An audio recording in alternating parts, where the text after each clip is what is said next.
we see the response, how Philip responded. You can say the response of Philip was quite the response of the flesh. Philip saying, I can't, I don't know, we don't know, we have no solution. It's never been done that way before. We've never experienced this situation. We have 5,000 people and even more, and we cannot, not at all, we cannot feed these people. To be able to feed these people, it requires a half of year's wage. It's a lot of money. A half of year's wage, the wage of a half a year. When I was searching the wage at that time, a half of year's wage equals to $12,000, 12,000 US dollars. It's quite a lot for just one evening. So Philip was making those maths, those mathematics, but those mathematics do not bring any solution, you know, to make all those maths, but you cannot find any solution. So Philip's response was centering around money. So he only thought of money. But Jesus never thought of that kind of thing.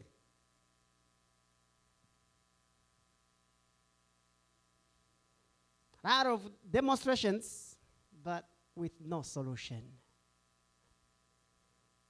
Jesus just asked him to test if he had faith in him, if he had faith in Jesus Christ, if he knows that Jesus Christ can handle the situation.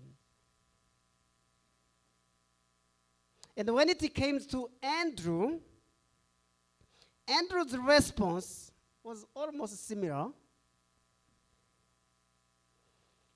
And Andrew's response was centered around what couldn't be done instead of what could be done to feed these people.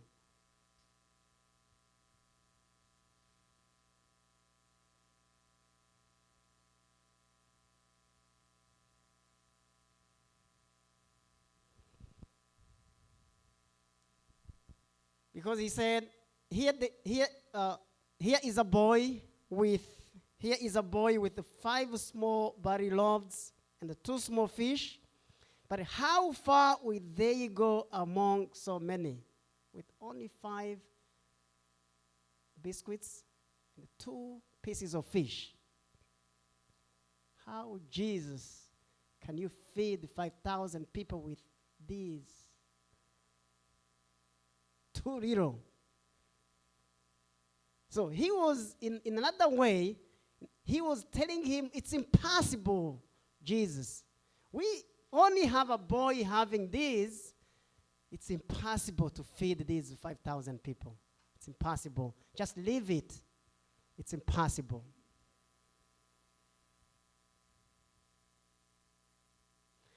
So the question from Jesus was, how are we going to handle this? How? So who is in control in here? That was the question. So when he was asking this kind of question, how are we going to handle this? We have these 4 possible responses that came out. 1, let's get rid of the problem. Forget about it. Let's just forget about it. It's impossible. No one can ever do this in here. And the second response was like, let's raise more money because we need $12,000 to feed these people. We need to go out and raise more money. And the third response was like, we have a little, but it will never be enough, Jesus. We have a little bit. It won't be enough. And the fourth response was like, let Jesus have it. Jesus handled the situation. This is the right answer. This is the very true answer. We need to let Jesus have the situation. We need to let Jesus handle the situation that we go through. We need to give him all the power that he deserves. We need to trust in him. We need to have faith in him.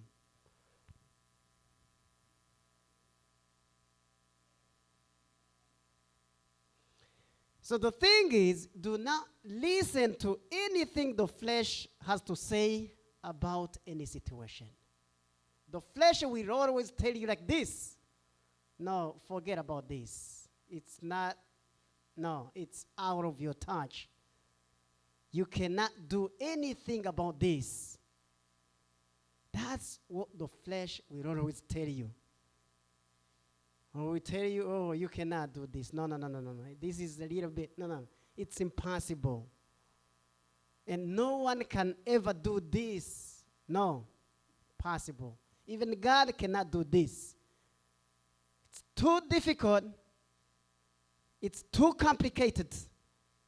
No one can handle this situation. That's the response of the flesh. So the flesh always lies. It lies to us. It tells us lies. So if you ever are in this situation where the flesh is dictating you what to do,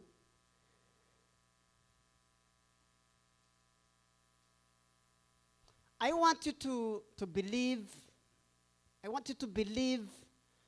the God of heaven. I want you to believe of Jesus and say that God is there. God is here with me. God has your back for a purpose. And God's ways to handle the impossible is found in Philippians chapter 4, verse 6 and 7. Let's read this together. Do not be anxious about anything, but in every situation, by prayer and petition, with thanksgiving, present your request to God.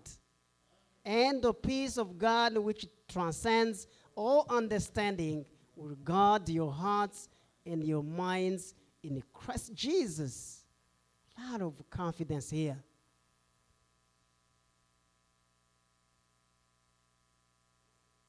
Present your requests to God, because he's the only one who can handle that situation that we go through. No one else. Neither your parent, neither your sister or whoever, your husband or your wife, no one can handle the situation.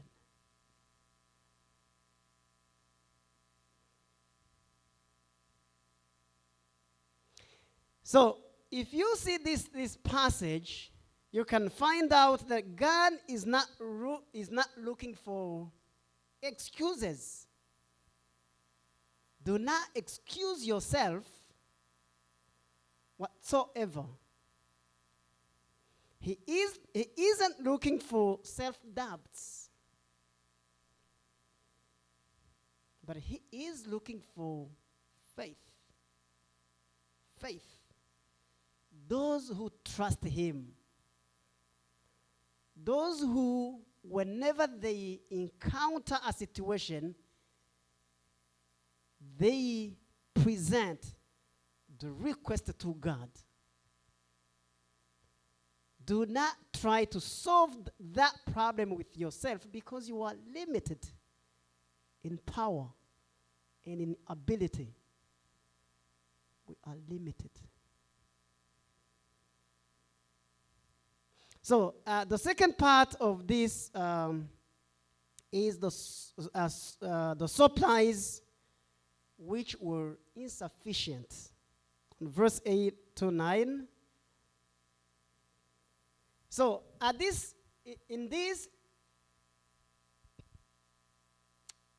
verse 9 talks about the size of the gift.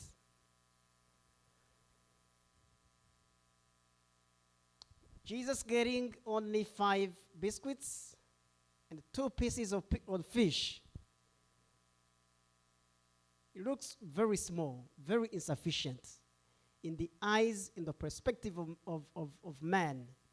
In our perspective, it's impossible to feed 5,000 people with only 5 biscuits and 2 pieces of fish.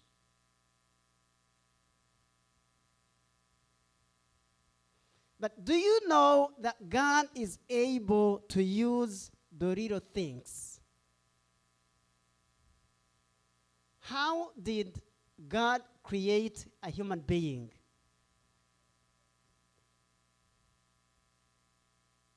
How did he create a human being? Just from the little mud, and a human being was created. So your ability or resources may be small, but God is still God.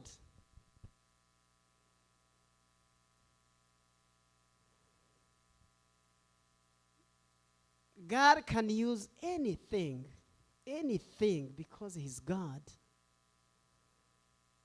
He's not a mere human being like us. Us who are limited in terms of power, in terms of ability.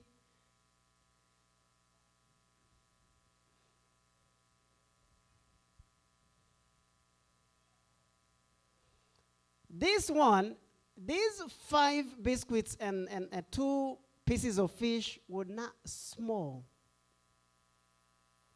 for God.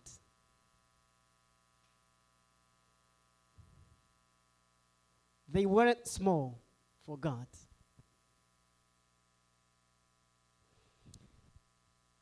In most of cases, God uses the resources you already possess and multiply them in marvelous ways. He takes a little bit of what you have and multiply them, and then you become a billionaire. Or you become who you are from who you were in the past.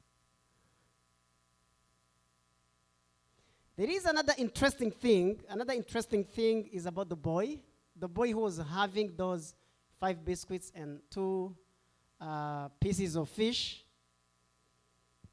Do you know that the boy gave all he had?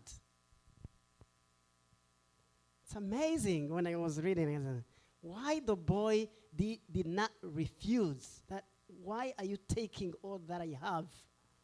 But the boy just released all he had and they gave it to Jesus Christ. So, brothers and sisters, this is what God asks of any of us here. He wants us to give him all you have.